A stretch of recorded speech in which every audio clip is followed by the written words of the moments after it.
welcome to the SL5, Emonda SL5 2022 model in the blue with the standard wheels. Welcome to a review, welcome to would I buy it? Would I buy it? I have wrestled with it up hills, caressed it down, and I've glided through the flats. And today I'm going to tell you, welcome to my final thoughts. Welcome to James' social side.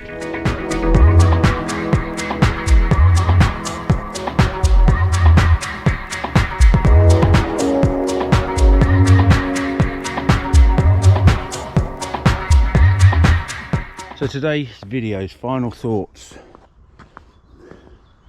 on the Emonda SL5. As you can see, I've got the standard wheel set on, because at the end of the day, that's what you're going to be buying first hand, isn't it? So at the moment, this bike is priced up on Pedal On. I'm not affiliated, but I know it's on Pedal On for £2,049. It comes with 1 of 5 group set. You get a 1130 on the back with a short cage where this has been upgraded. You get a 44 bar, depending on the size actually, your bike, but with the 58 you get a 44 bar, but this has been changed to a defuse, so it's not completely standard. The full 105 rotors, 160 front and back.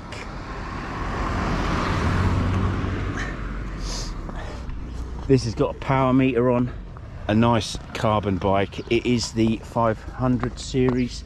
So you get the OCLV carbon 500 SL5, and does come in 2 colours, I think. You've got the blue and you've got silver. So my final thoughts on it, really, you want to know if I would buy it. You look at a lot of the reviews, they say the same old thing, all right, and that their wheel set's heavy, blah blah blah, wheel set's heavy, this is heavy, you know, change that.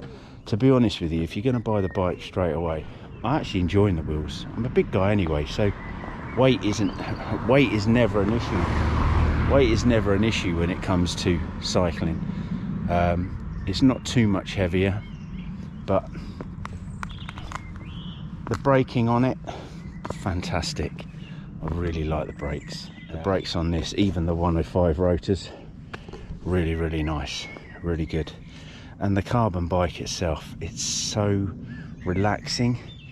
There are a couple of things I will go into when it comes to stiffness, so it does feel stiff, and I can show you that. So there's the power meter, how close it is. There's no movement in that at all. That does not hit. So you've literally only got a mil to 1.5 mil clearance. It doesn't hit. I've checked the frame, I've checked to make sure it doesn't. There's no impact damage down there at all. So stiffness down on the bottom bracket is actually really good. But I just wanted some final thoughts for an entry-level carbon road bike. I think it's worth the money. If you look at what the price for the Emonda was for the rim brake version in 2019, you're going to be looking at 1,700 quid. And I didn't really like the frame back then. There's been a massive update on the frame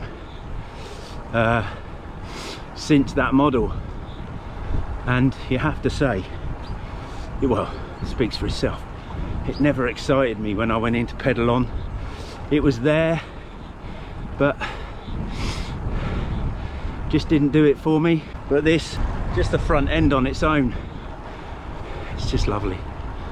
Feels really nice to ride. You can ride it at nice leisure, or you can smash it up a hill.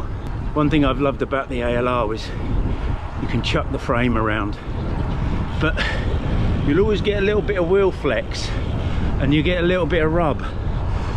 Where with this, I haven't noticed any flex or rub, especially from the disc brakes, and that's chucking it up some hills. It's been really nice. And this One thing I found about this frame, because it's such a short wheelbase,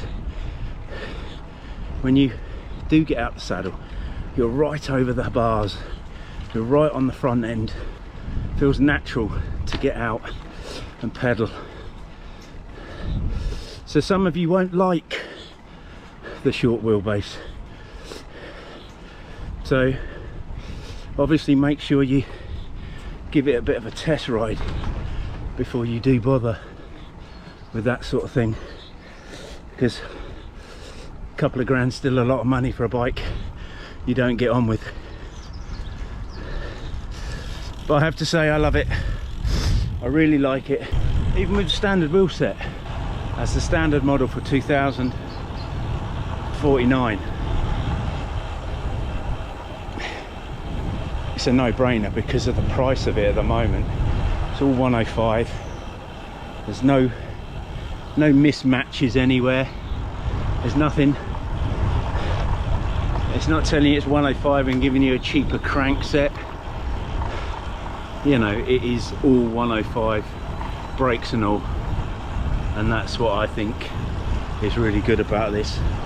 And the 500 frame set, really comfortable. You know, I can't fault the frame. The carbon frame at this moment in time obviously was knocking.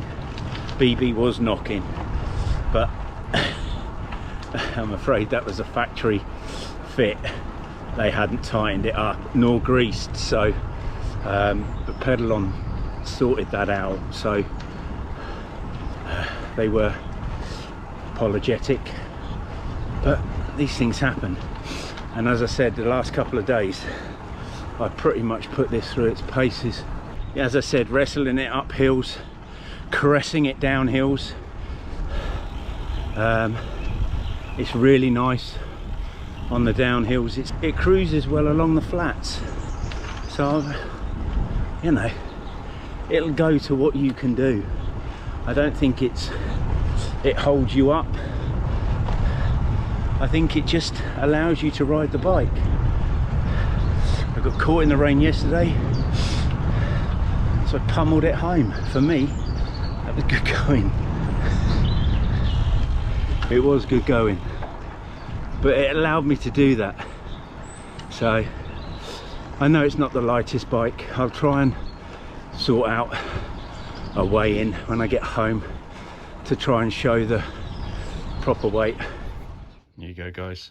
So utilising my new stand, and there you go. So that's 9.56 kilos for the SL5 with the standard wheel set. Then you got the ALR5 aluminium version, and you are looking at 917 for the ALR5. Here you have the Emonda SL5 with the cosmics on, and you're looking at 940. So